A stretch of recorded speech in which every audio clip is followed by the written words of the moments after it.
BPL 2025 37তম ম্যাচে রংপুর রাইডার্সকে 5 উইকেটে হারিয়েছে চিটাগাং কিং। রংপুর রাইডার্স প্রথমে ব্যাটিং করে নির্দিষ্ট 20 ওভারে 5 উইকেট হারিয়ে 143 রান সংগ্রহ করে। রংপুরের হয়ে ইফতেখার আহমেদ 47 বলে 65 রান, সৌম্য সরকার 20 বলে 23 রান এবং মাহাদী হাসান 20 বলে 22 রান করেন। চিটাগাং কিংয়ের হয়ে বোলিং করেন খালেদ আহমেদ 4 ওভার 44 রান দিয়ে 2 উইকেট নেন। শামীম হোসেন 1 ওভার 10 রান দিয়ে 1 উইকেট নেন। শরীফুল ইসলাম 4 ওভার 34 রান দিয়ে 1 উইকেট নেন। জবাবে ব্যাটিং করতে নেমে চিটাগাং কিংস 17.4 ওভারে 5 উইকেট হারিয়ে 148 রান করে জয় নিশ্চিত করে। চিটাগাং কিংয়ের হয়ে হায়দার আলী 18 বলে 48 রান করে অপরাজিত থাকেন। পারভেজ ইমন 43 বলে 41 রান করেন এবং মোহাম্মদ মিথুন 15 বলে 20 রান করেন। রংপুর রাইডার্সের হয়ে বোলিং করেন মোহাম্মদ সাইফুদ্দিন 2 ওভার বোলিং করে 25 রান দিয়ে 2 উইকেট নেন।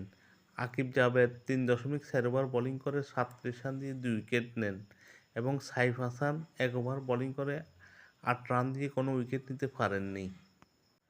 ম্যান অব দ্য ম্যাচ নির্বাচিত হন হায়দার আলী 18 বলে 48 রান করে অপরাজিত থেকে।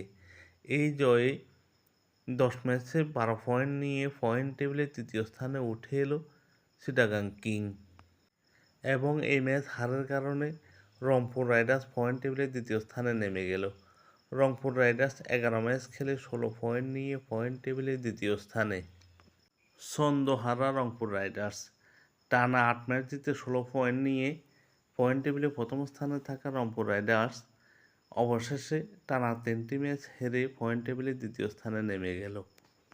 বিপিএল 2025 38তম ম্যাচে ঢাকা ক্যাপিটালকে 9 উইকেটে হারিয়েছে ফরচুন বরিশাল। ঢাকা ক্যাপিটাল প্রথমে ব্যাটিং করে নির্দিষ্ট 20 ওভারে 10 উইকেট হারিয়ে 73 রান সংগ্রহ করে। ঢাকা ক্যাপিটালের হয়ে থিসারা ফেরেরা 11 বলে 15 রান, লিটন দাস 8 বলে 10 রান করেন।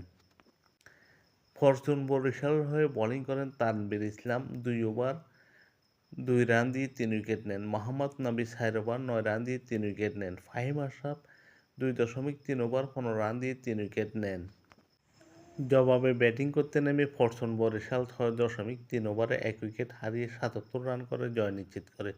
ফরচুন বরিশালের হয়ে ডেভিড মালান 16 বলে 37 রান করে অপরাজিত থাকেন এবং তামিম ইকবাল 14 বলে 21 রান করে অপরাজিত। তৌহিদ হৃদয় 9 বলে 15 রান করেন। ঢাকা ক্যাপিটালের হয়ে বোলিং করেন মোস্তাফিজুর রহমান 2 ওভার 16 রান দিয়ে 1 উইকেট নেন। মোসাদ্দেক হোসেন 1 ওভার 6 রান দিয়ে কোনো উইকেট নিতে পারেননি। ফরচুন বরিশাল 11 ম্যাচের মধ্যে 9টিতে জিতে 18 পয়েন্ট নিয়ে পয়েন্ট টেবিলে প্রথম স্থানে।